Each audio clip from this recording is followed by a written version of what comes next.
तो रायपुर से एक और बड़ी खबर, जहां उपचुनाव के बाद बीजेपी का मिशन 2023 राजनांदगांव में बीजेपी कार्य समिति की बैठक हो रही है, जिसमें 24 और 25 दिसंबर को बैठक होगी। बैठक में संगठन तैयार करेगा पूरा खाका। प्रदेश प्रभारी मासूम हो सकते हैं बैठक में शामिल। अरुण साहब, पूर्व सीएम रमन सिंह समेत राज्य के आला जो नेता है वो इस बैठक में शामिल होंगे। ये दूसरा मौका होगा जब राजनांदगांव में बीजेपी की प्रदेश कार्य समिति की बैठक होगी। तो 2023 के चुनाव को साधने के लिए जो तमाम बड़े नेता है कार्य समिति की बैठक में शामिल होंगे। और लगातार हमारे साथ दिलीप साहू जुड़े हुए हैं। जी दिलीप, एक दूसरी बार हम देख रहे हैं ऐसा मौका आया जब राजनांदगांव में कार्य समिति की बैठक होगी। 2023 को जाहिर है साधने की कोशिश होगी। कौन कौन इसमें शामिल होगा, क्या लगता है, क्या रणनीति बन सकती है? जी दूसरा, आमतौर पर देखते हैं कि प्रदेश कार्य समिति की जो बैठक है वो भाजपा प्रदेश मुख्यालय रायपुर में ही होती रही है। लेकिन जिस तरह से अभी फिर से राजनांदगांव को चुना गया है, कहीं न कहीं एक अलग पार्टी की कार्यनीति रह सकती है। लेकिन फिलहाल ये जो बैठक है उसमें प्रमुख रूप से भानु प्रतापपुर चुनाव में हार की समीक्षा भी होगी।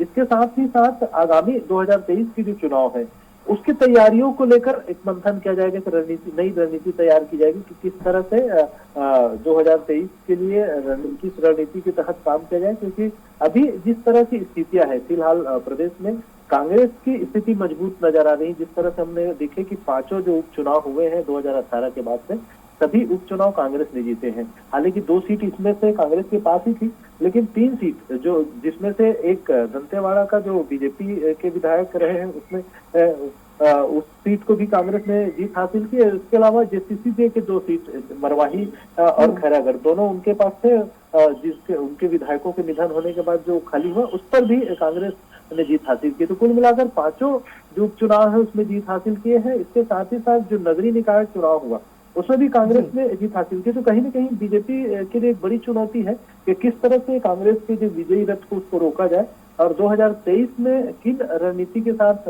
चुनावी मैदान में आए कि सत्ता फिर से हासिल किया जा सके। तो ये इस तमाम रणनीति को लेकर और साथ ही साथ आगामी दिनों में क्या क्या इनके आंदोलन होने हैं और किन किन मुद्दों पर सरकार को घेरा जाना है, इनको लेकर भी एक नई रणनीति बनाई जा सकती है। हालांकि हमने देखा है कि लगातार बीजेपी आक्रामक मूड में नजर आ रही है। अभी जब से प्रदेश अध्यक्ष का कार्यभार अरुण साहु ने संभाला है तो उनके नेतृत्व में अब तक 3 बड़े आंदोलन हो चुके हैं। एक तो भाजयुमो के बैनर तले, भारतीय जनता युवा मोर्चा के बैनर तले बेरोजगारी को लेकर एक बड़ा आंदोलन हुआ था रायपुर में, जिसमें राष्ट्रीय अध्यक्ष तेजस्वी सूर्या भी शामिल हुए थे भाजयुमो के।